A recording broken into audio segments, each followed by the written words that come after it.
the most talented oil man anywhere in the world. Well, he's on the North Lawn of the White House right now and with us live on Balance of Power. The aforementioned U.S. Energy Secretary Chris Wright. It's great to see you, Mr. Secretary. That was quite a meeting. We were listening and watching here on Bloomberg while you were in the East Room with the president and more than a dozen oil executives. And of course, there's a big ask here when we're talking about $100 billion over 10 years. I believe that's the outline that we heard. And we'd love to explore this with you, with some concerns about security guarantees and questions about return on investment. Secretary, are you asking these major oil companies to work harder and potentially make less money? Oh, I don't think that's the case. There's tremendous interest because of the resources in Venezuela, the history in Venezuela. And of course, these businessmen and women are patriotic Americans. They're excited to be part of Team USA. They're excited to see a pivot in the business conditions in Venezuela. And if several are already on the ground, they're going to ramp up investments, immediately in the next few weeks. So, yeah, can we achieve $100 billion investment over the next 10 years? I think absolutely. But we're 1 week in right now. So with President Trump's leadership, I think we've had a tremendous week of progress, transformation in Venezuela, and excited to see what comes in the weeks and months ahead. Well, Mr. Secretary, can you outline any of the agreements that the administration was able to ink today? Because President Trump said that there was going to be a few deals made in that room. Oh, well, look, we have Chevron on the ground in the country right now, largest oil producer in Venezuela right now. I think with some of the moves that we can do with them, which is just licensing them to move ahead with projects they've already lined up. They mentioned the ability to grow their production by 50% in the next 18 to 24 months. This is the largest producer in Venezuela. That's tremendous. Well, we know they've been there for about 100 years, I think, as the president said. The question is, who will join them, Mr. Secretary? And I'm wondering, when it comes to incentives and security guarantees, what you can tell us. You heard from the CEO of ExxonMobil, Darren Woods, describing his assets being seized twice. He referred to Venezuela as uninvestable. When you talk about security guarantees, is that a military security guarantee, or would there be private security contractors involved? Look, we don't know the details of that stuff yet, but what we want to do is put the incentives in place to transform the situation on the ground in Venezuela. I'm sure you've seen the giant rally saying Libre Venezuela. This is a government that for 25 years has just crushed people's rights, crushed their property, made it unsafe. Essentially a large narco, drug, gun, and human running operation. So lots of room for improvement. But I'm quite optimistic that we're going to have to see in the coming weeks how things evolve. But with President Trump's leadership, with the United States' partnership, can we make a pivot and get Venezuela going in the right direction? Absolutely. And the key partners to watch are the ones that are already there. How do their operations change in the next few weeks and next few months? For the re-entrants like Exxon, yeah, that's going to be a longer-term process, of course. Okay, and I hear your optimism, Secretary, but just to understand, you haven't gotten to the point on the ground where you can determine what security apparatus would be necessary. Is that safe to say? That's safe to say. In 7 days, we don't have the full on-the-ground assessment done yet. Has the administration ruled out putting the U.S. military on the ground as a security guarantee? President Trump, of course, never rules out options, but that is definitely not in the plans. That is not the plan. The plan is to use the military power that's manning the blockade of the oil so we can stop the criminals and stop our adversaries from taking oil out of Venezuela and have a more orderly, safe process from what's going on. But the plan today, and I think very likely, will not involve U.S. military operations on the ground in Venezuela. This is a partnership with some incentives based on a blockade and a partnership between the interim authorities in Venezuela and the United States government and oil and gas companies from America and around the world. There's some questions, Secretary Wright, about the role that World Bank money might play, knowing that in many cases There was money seized. World Bank ruled that Venezuela owed over $8 billion to ConocoPhillips. ExxonMobil says it lost more than $16 billion. Chevron has its own number. Is the administration working with the World Bank to unlock that money to help fund this investment?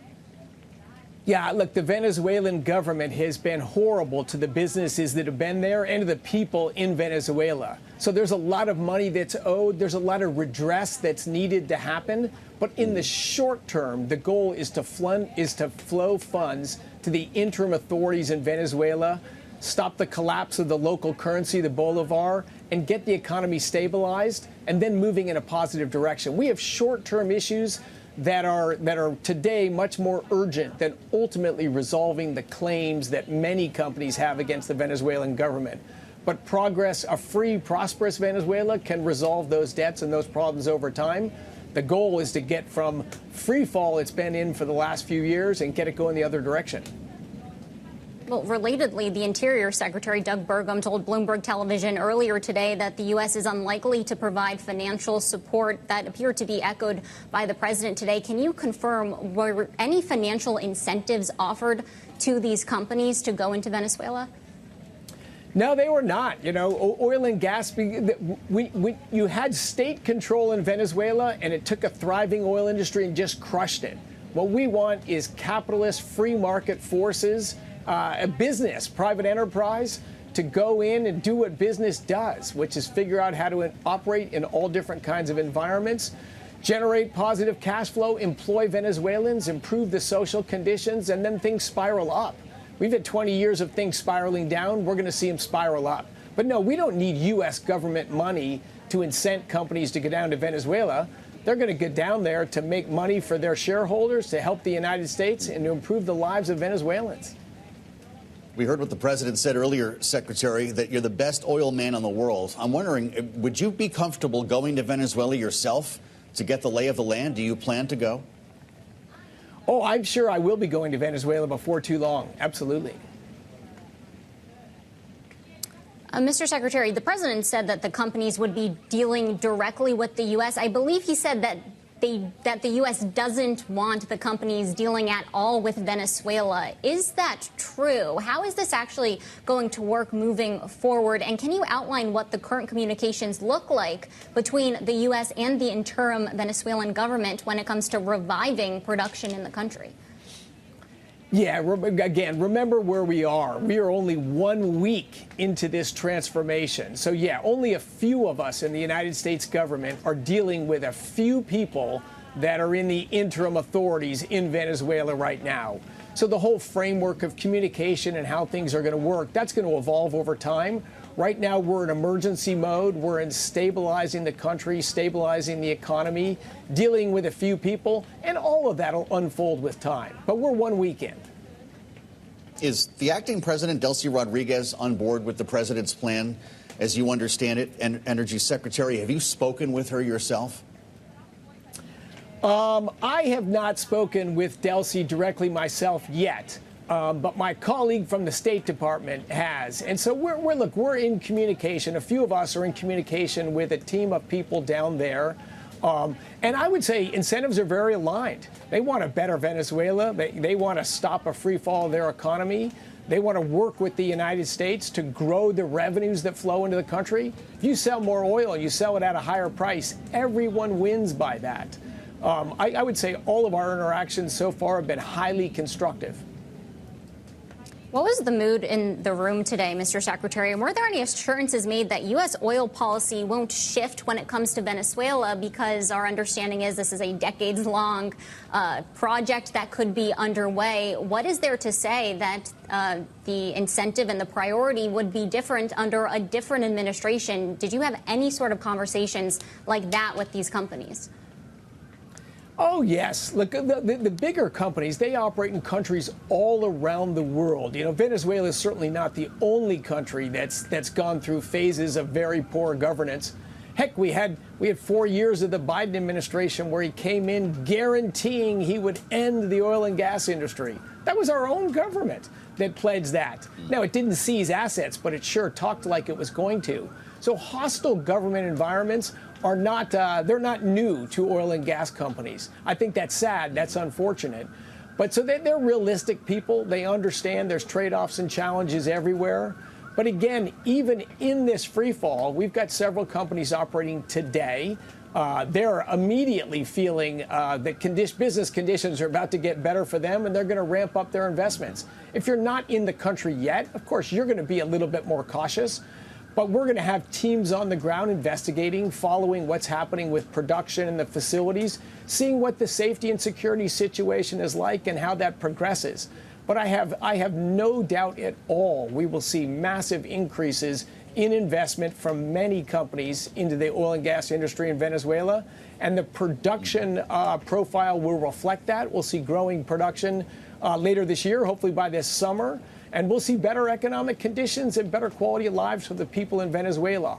All those are critical for the U.S. objectives to end criminality, end the exporting of problems to the American people, end the restrictions on oil production that just make gasoline and diesel and plane travel more expensive for Americans, increase American security, and increase security in Venezuela. This is a big challenge. And without a bold president like President Trump, we wouldn't be where we are today. We'd just be still watching a 25-year slide into oblivion, Venezuela becoming a failed state. We don't want to see that happen. Well, just lastly, and we'll let you go in from the rain, Secretary, I just wonder how this whole story collides, if at all, with the new demand to revive our nuclear sector. And we saw a big example of it today with Meta cutting a series of deals with 3 nuclear providers, including one you used to be on the board at Oklo. And we saw quite a response today as the data center demand continues here. If this glut of oil is about to come on the market, does that slow the haste to authorize new nuclear plants?